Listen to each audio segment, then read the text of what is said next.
Now, continuing our discussion, as it has been already told, the first step of solving any problems on beam structural members is writing down FER, which is abbreviated as finite element representation diagram. As per the sketch of the given problem, there are two nodes numbered as 1 and 2.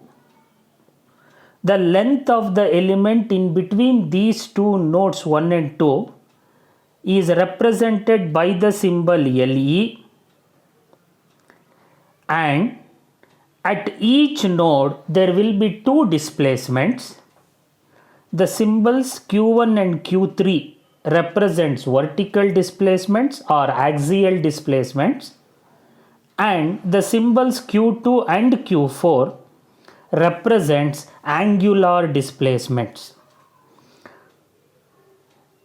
It should be clear in every student's mind that displacements Q1 and Q2 are related to node 1 and displacements Q3 and Q4 are related to node 2.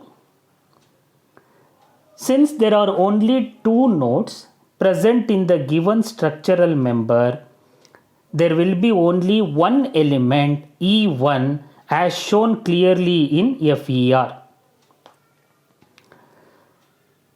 Now, the next step of solving this problem is corresponding to the one element present in the given structural member, we are going to write down individual element stiffness matrix as shown in this sheet. Here, E is nothing but Young's modulus of the material used, which is given in the problem definition as 200 GPa, and mass moment of inertia I will be given in the problem as 4 into 10 to the power of 6 millimeter to the power 4.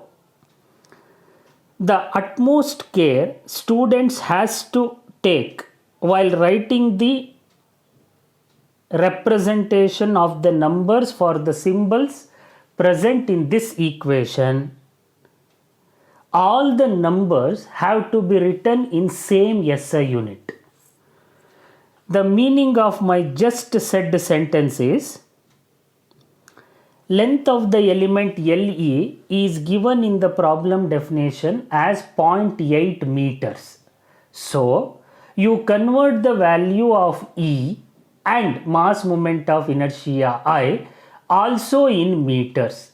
That is, substitute the value of Young's modulus E as 2 into 10 to the power of 11 Newton per meter square and mass moment of inertia I as 4 into 10 to the power of 6 into 10 to the power of minus 12 meter to the power 4.